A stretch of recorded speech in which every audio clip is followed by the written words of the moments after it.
Hallelujah. He is risen, and it shows there is more to this world than what we just see. He is risen, and it proves that He is God and that He overcomes death.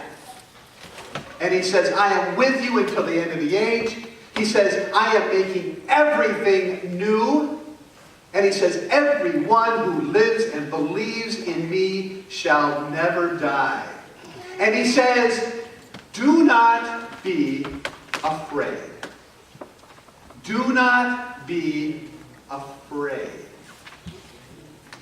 Now, as I read that, I began thinking about what does it mean to be afraid? What does it mean to be afraid, to have fear? What is our relationship with fear? What are you afraid of? Sometimes we're afraid of goofy stuff. You know that sound we hear in the middle of the night when the house starts creaking? You know, Mary's been out of town for about a week and a half up in Portland waiting for my daughter to have a baby, and he's second now. And so it's been quiet in my house, except in the middle of the night about 2 o'clock I start hearing these sounds, and I'm, what's going on? Or that thing under the bed. So a great cartoon. There's this little boy, he's lying in bed, and he's got these big eyes, and you can just tell something's going on. And then you scan down to the bottom of the bed, and there are 2 monsters down at the bottom of the bed. And one's got big eyes, and he says, see, Larry, I heard it again. I know there's something on top of the bed. What are you afraid of? Is it peletophobia? Fear of bald people? How about buphonophobia? Fear of toads? I love this one. How about anidaeophobia? It's defined as a pervasive fear that one is being watched by a duck. And then the mother of all fears, luposlipophobia. This is from a Far Side cartoon as well. Luposlipophobia, fear of being chased by timber wolves while running around a dining room table and stocking feet on a recently waxed floor. So if you have one of those, I'm very sorry. Unless you have regretophobia, which you just, I'm really sorry. So. Now sometimes our fear, our relationship to fear, is positive. Fear can be exciting. And a lot of us kind of enjoy it. I mean, think of that fear, flight, fight response when we go to a haunted house or see a horror movie or a scary ride. It's kind of intoxicating, and it leaves you in kind of a positive state of mind sometimes. That's why people do those things.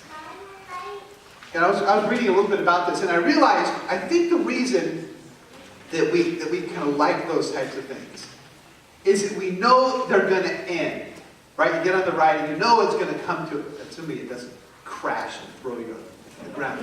It's going to come to an end. Or I was thinking about, let's say you're watching a horror movie. You watch this terrible horror movie, and you go home and you're safe in your house, right? But what if you're watching that horror movie on an airplane?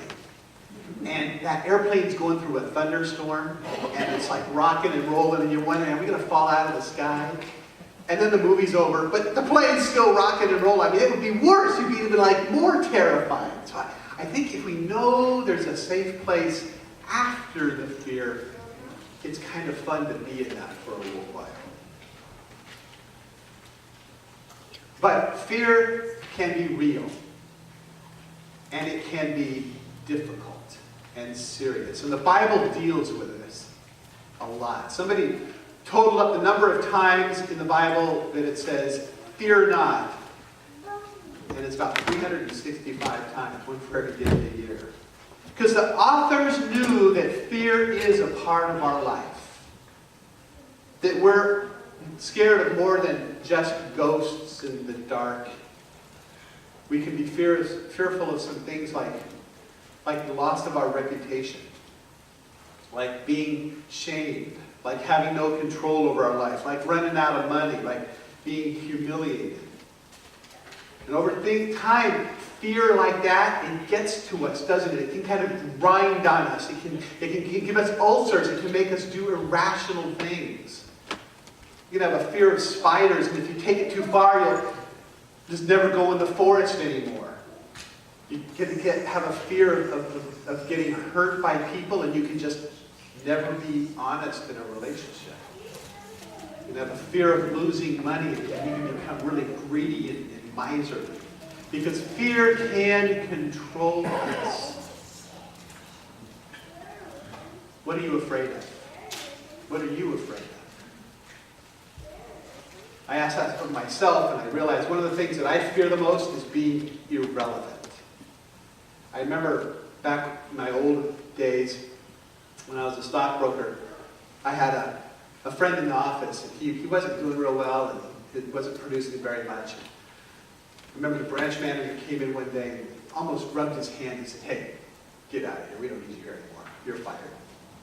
And I watched all this happen, and he walked in the guy's office, and my friend was taken aback and said, "Well, okay, I promised these clients these things I needed to get." My branch manager said, "No, you don't need to worry about that. Not important. But I promised I'd mail these things. I promised I'd take care of this." "Nope, you've never done anything worthwhile. You're never going to do anything worthwhile. Get out of here." I would hate that if he said to me. My fear is being irrelevant. What are you afraid of? Because the message today is that thing you do fear, that thing that has control over your life more than you like it, that thing that is an influence in your life that's negative, it no longer has to control us anymore. And it's not that Jesus just came and he stops all these bad things from happening. No, he came that he takes away the fear that you have with them. It's not that he came and took away the haunted house. He just tells us while you're in the haunted house, there's a safe place afterwards. You're going to be all right. And I'm going to take you to that safe place. Now, isn't that good news? Isn't that good news that he didn't come to magically fix everything? He came to change us so we can live in the brokenness. He came to change us so that we have courage to live beyond that fear. Good news. A little boy and his father were driving through the country.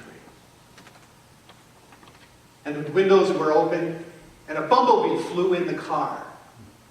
And the little boy freaked out because he'd been stung by a bee once and he didn't want to be stung again. The bee's flying around, and the dad reaches out and he grabs it. And he holds it in his hand. And then he let it go again. And the bee's now mad. And he's flying around the car, and the little boy's really freaking out. And the father just gently opened his hand and showed his palm to his son. And in the middle of the palm was the stinger. And the father said, "You don't have to be afraid anymore. I've taken the sting for you." See, we all live in a broken, messed up world that has bees and wasps and bombs and all kinds of things that can injure us. And we know the things that scare us, whether it's bugs or illness or terrorists or death. And it's all scary in its own way. But Jesus rose and he came back to say, yes, it is scary, but I am with you till the end of the age. I am with you until we get past it. You don't have to be scared anymore. So today is good news. He's risen. Death is out there, but we don't have to fear it. He is risen. Things may look dire and dreadful, but we don't have to face them alone. He is risen. He is with us today, tomorrow, forever. there is another side. And that is good news. Unless you have euphophobia, which is fear of good news, and then I don't know what to tell you. But for the rest of us, it's good news. And that changes everything. He is risen. He is risen indeed. He is risen for you. You don't have to fear anymore. And that's the good news. Peace of the Lord be with you. Happy Easter. Amen.